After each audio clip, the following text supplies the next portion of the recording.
பெருமாள் சேங்கனூருக்கு கண்டிப்பா வரணும்.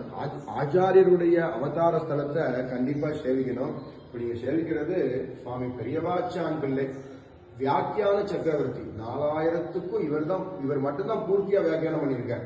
இவர் 24,000 படின்னு திருவாய்மொழிக்கு பண்ணியிருக்கார். ஏனைய பிரபந்தங்கள் எல்லாத்துக்கும் பெரியவாச்சான் பிள்ளை இல்லைன்னா ஒண்ணுமே கிடையாது.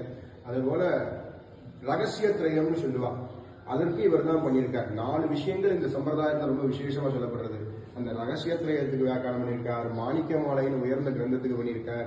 இப்படி இந்த சேங்கனூர்ல தான் இந்த பெரியவாச்சான் பிள்ளையுடைய அவதார ஸ்தலம்.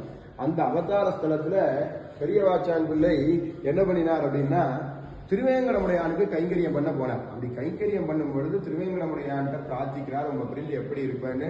அப்ப திருவேங்கடமுடையான் ஒரு பிரம்மச்சாரி ரூபத்துல ஒரு சாலக்கிராம திருமேனியை கொடுத்தவர் அதை பத்திரமா வச்சிருந்து அவர் இந்த திருவரங்கம் போய் வியாக்கியானங்கள்லாம் பண்ணலாம் அப்படின்னு பார்க்கும் பொழுது இந்த பக்கம் வரும்பொழுது அந்த சாலக்கிராம திருமேனியை தொலைச்சிடுறார். தொலைச்ச உடனே அவர் அழுதார், புலம்புறார், பெருமாள்கிட்ட திரும்பியும் பிரார்த்திக்கார். பெருமாள் திரும்பி கருணையோட என்ன பண்றாருன்னா, இவருக்கு அனுகிரகம் பண்ணுவதற்காக என்ன பண்றார், கொள்ளிடக்கரையில நான் இருக்கேன் நீ வான்னு சொல்ல, அந்த கொள்ளிடக்கரையில பெருமாள் என்ன பண்றாருன்னா, முதல்ல திருமுக மண்டலம் மட்டும் சேவையாகிறது. அப்புறம் அவர் சொல்லி சொல்லி மாட்டு வண்டியில கொண்டு வரார். அவருடைய அவதார ஸ்தலமான இந்த ஊர் சேங்கனூர்ல அவர் அது ஆச்சரியமான சன்னதியா இங்க இருந்திருக்கார். இந்த திருவேங்கடமுடையான் சன்னதியில தான் இப்ப நின்று இருக்கோம். பெரியவாச்சான் அவதார ஸ்தலம்.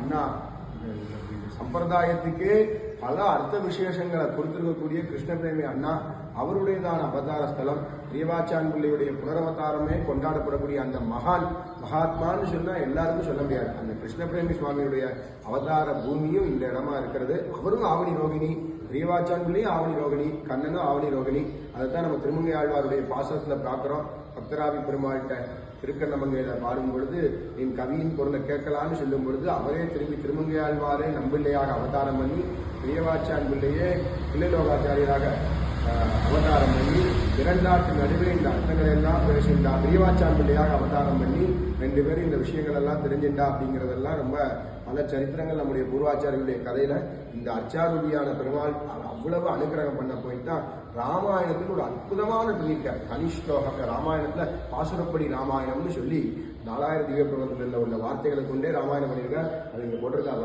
ரொம்ப ஆச்சரியமா இருக்கு. திருமணந்தை மண்மணந்தை இருவாரும் திகழ நலமந்தோ நாட்டில் அப்படின்னு ஆரம்பிச்சு ரொம்ப ஆச்சரியமா ராமாயணத்தை பூர்த்தியா பண்ணியிருக்கா. ரொம்ப ஆச்சரியமான சன்னதி.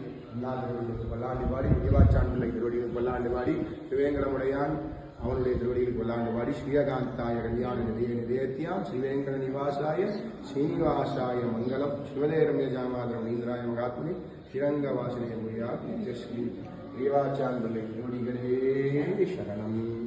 ஸ்ரீமத் கிருஷ்ண சமாத்வாய நமோ யாம ஸ்முனையே யத்கடாட்சேக லக்ஷ்யானாம் சுலப ஸ்ரீதரஸ்தலா.